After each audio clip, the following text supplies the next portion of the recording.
Hello guys, today என்ன video பார்த்தீங்கன்னா ஒரு சின்னதாக குக்கிங் ரெசிபி தான்.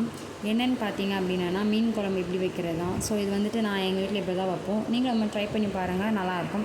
ஸோ நமக்கு தேவையான அளவுக்கு வெங்காயம் தக்காளிலாம் கொஞ்சம் போல் கட் பண்ணி வச்சுக்கோங்க. இது வந்துட்டு என்னென்னு பார்த்தீங்க அப்படின்னா இது புளி தண்ணி தான். ஸோ நம்ம கைப்பிடி அளவுக்கு வந்து ஒரு புளி நல்லா ஊற வச்சுக்கணும். ஸோ ஊற வச்சதுக்கப்புறம் அது நல்லா வந்து திக்காக அந்த புளியானது கரைச்சி நம்ம தண்ணி ஊற்றி கரைச்சி வச்சுக்கணும்.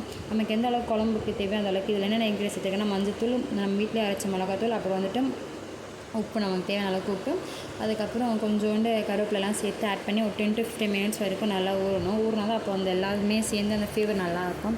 ஸோ நமக்கு வீட்டில் இந்த மாதிரி ஒரு கடாயை ஒன்று எடுத்துக்கோங்க. எடுத்துகிட்டு நமக்கு தேவையான அளவுக்கு எண்ணெய் வந்து கொஞ்சம் நல்லா போரில் கொஞ்சம் அதிகமாக ஊற்றினீங்கன்னா நல்லா டேஸ்ட்டாக இருக்கும். ஊற்றிட்ட பிறகு எண்ணெய் நல்லா காய்ஞ்ச உடனே பார்த்திங்க அப்படின்னா நமக்கு தேவையான அளவுக்கு கடுகு உளுந்த பருப்பு போட்டுக்கலாம். அப்படி இல்லை அப்படின்னா நம்ம வடகம்னு சொல்லுவாங்க, அதிலே கடுகு உளுந்த பருப்பு கருவேப்பிலை எல்லாமே இருக்கும். ஸோ நம்ம கடுகு போட்டோம் அப்படின்னா இந்த மாதிரி ஒரு கைப்பிடி அளவுக்கு கருவேப்பிலை அதில் போட்டிங்கன்னா நல்லா வதங்கி வரும். வதங்கி வந்ததுக்கப்புறம் கொஞ்சம் கொஞ்சமாக நம்ம வந்துட்டு வெங்காயம்லாம் ஆட் பண்ணிக்கணும். ஆட் பண்ணோடனே பார்த்திங்கன்னா அது நல்லா வதங்கணும். வதங்கும் போது கொஞ்சோண்டு லைட்டாக தூள் உப்பு லைட்டாக போட்டிங்க அப்படின்னா நல்லா நல்லா வதங்க ஆரம்பிச்சிடும். நம்ம வதங்கினதுக்கப்புறம் கொஞ்சமாக வந்துட்டு தக்காளி ஆட் பண்ணிக்கணும். இது நம்ம எந்த அளவுக்கு வதங்குறோமோ அந்த அளவுக்கு அப்போ தான் மீன் குழம்பா இருந்தாலும் சரி, எந்த குழம்பா இருந்தாலும் அவ்வளோ டேஸ்ட் நல்லாயிருக்கும். இப்போ பாருங்கள், நான் எந்த அளவுக்கு வதக்கி கொஞ்சம் இதுவாக கலர்ஸ் சேஞ்ச் ஆகிருக்குன்ட்டு. ஸோ அந்த மாதிரி நம்ம சேஞ்ச் ஆனதுக்கப்புறம் தான் கொஞ்சம் தக்காளியெல்லாம் ஆட் பண்ணணும். இது வந்துட்டு ரொம்ப ஹை ஃப்ளேமில் இருந்தால் தான் கொஞ்சம் நல்லாயிருக்கும். நல்லா ப்ரௌனிஷான கலரில் வரணும் வெங்காயம் பொறுத்த வரைக்கும். அப்போ தான் அதோடய ரா ஸ்மெல் எல்லாமே போனால் அது நல்லா டேஸ்டியாக இருக்கும். மீன் குழம்புக்கு மட்டும் இல்லாமல் எல்லா குழம்புக்கும் இதே மாதிரி ஃபாலோ பண்ணால் நல்லாயிருக்கும்.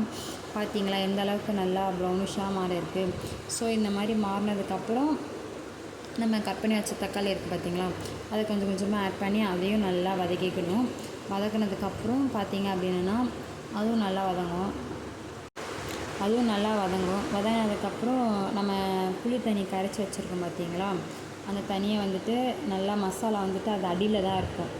ஸோ அது வந்துட்டு அடியில் இருந்துச்சுன்னா மேலே அந்த புளி தண்ணியாக தான் இருக்கும். நம்ம கரண்டியை வச்சு ஒரு நல்லா கலக்கிட்டோம் அப்படின்னா மிக்ஸ் பண்ணிவிட்டு அந்த தண்ணியானதை வந்து அதில் ஊற்றுனதுக்கப்புறம் பார்த்திங்கன்னா கொஞ்சம் நல்லா கொதிக்க ஆரம்பிக்கும். நான் வீடியோலேயே பாருங்கள் அது எப்படி இருக்கும்ன்ட்டு. ஸோ அது நல்லா கொதிக்க நல்லா குழம்பானது சுண்ட ஆரம்பிக்கும். அப்படி நம்ம சுண்டினதுக்கப்புறம் தான் அதுவே வந்துட்டு ஒரு ½ hour வரைக்கும் நல்லா குழம்பானது சுண்டணும். அப்படி சொன்னால் தான் டேஸ்ட் நல்லாயிருக்கும்.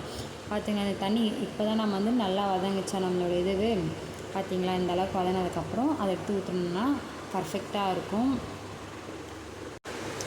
பார்த்திங்களா மேலே வந்துட்டு அந்த தண்ணி எப்படி இருந்தது. இப்போ நல்லா அந்த கரண்டியை வச்சு கலக்கும் போது இந்த மசாலாவும் ஆனது அப்படியே மேலே வருதான். ஸோ இதுதான் கரெக்டாக இருக்கும்.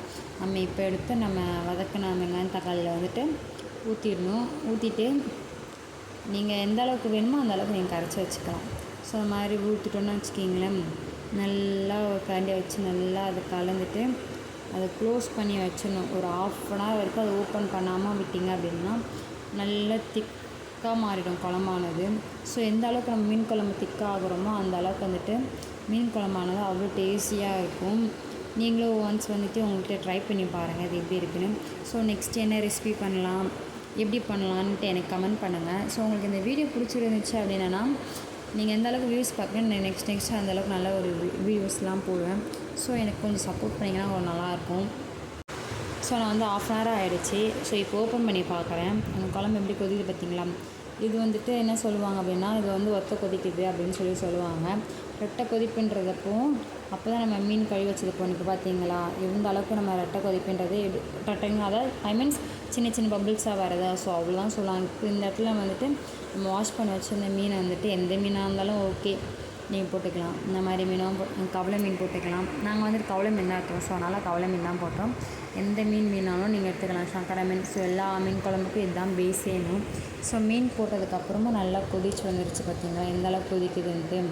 ஸோ இந்த அளவுக்கு நம்ம வந்துட்டு ஒரு மூடி வச்சிடணும். மட்டும் ஒரு 5 to 10 minutes வரைக்கும் நல்லா கொதிக்கணும். ஸோ கொதித்ததுக்கப்புறம் நம்ம அதை எடுத்து சர்வ் பண்ணிக்கலாம்.